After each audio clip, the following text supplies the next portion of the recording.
নমস্কার বন্ধুরা, অর্ক মণ্ডলের ট্রাভেল ব্লগে আপনাদের সবাইকে স্বাগত। এটা আমার এই চ্যানেলের প্রথম ট্রাভেল ব্লগ। এর আগে কখনো ব্লগিং কিচ্ছু করিনি। যদি কিছু ভুল ত্রুটি হয় অপটু হাতে করছি, তো ক্ষমা করে দেবেন। তো যাই হোক, আমরা সব বন্ধুরা মিলে নৈনিতাল ঘুরতে যাওয়ার প্ল্যান করেছি। ট্রেন আছে আমাদের হাওড়া থেকে 7:15 অমৃতসর এক্সপ্রেস। এই দেখুন, আমি প্যাকিংও করে ফেলেছি। তো চলুন যাওয়া যাক নৈনিতাল।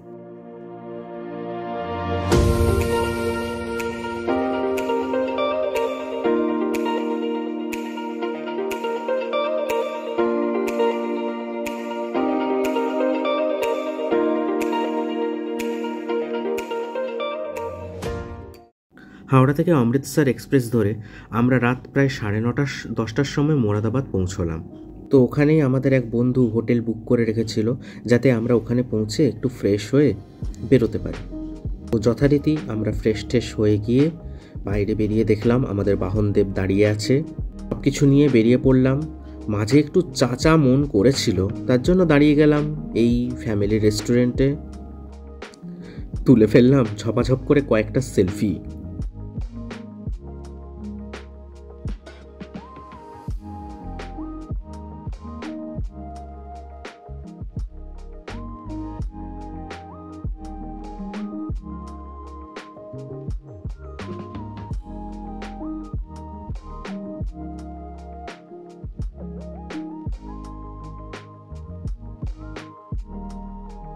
ভোর তখন 6টা কি 6:30 হবে। আমরা কুয়াশার মধ্যে দিয়ে পাহাড়ি রাস্তা বেয়ে উঠে চলেছি নৈনিতালের দিকে। তার ঠিক মাঝে হঠাৎ করে চোখে পড়ল এই দৃশ্য।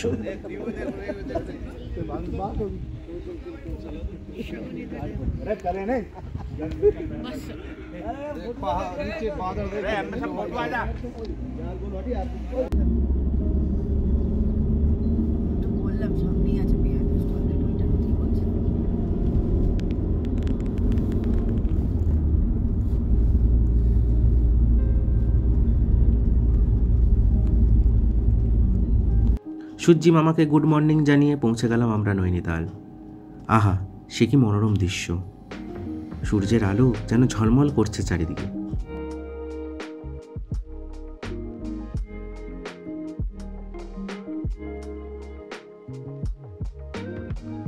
সবাই যে যার মতন একটু পোজ দিল, ছবি তুললাম সবাই।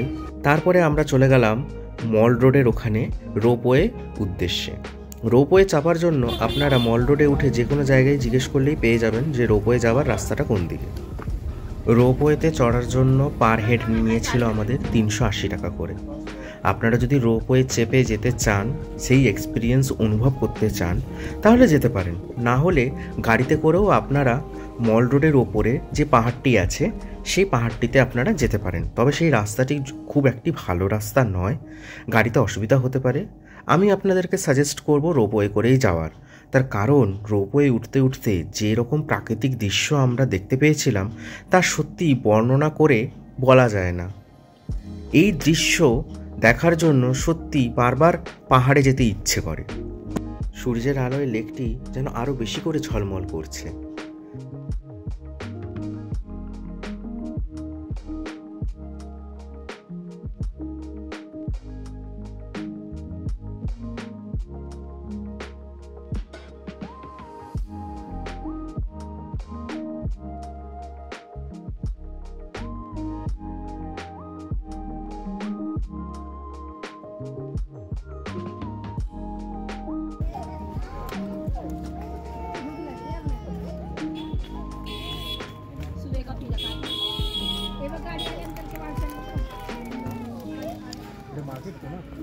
फोन दिखा जा।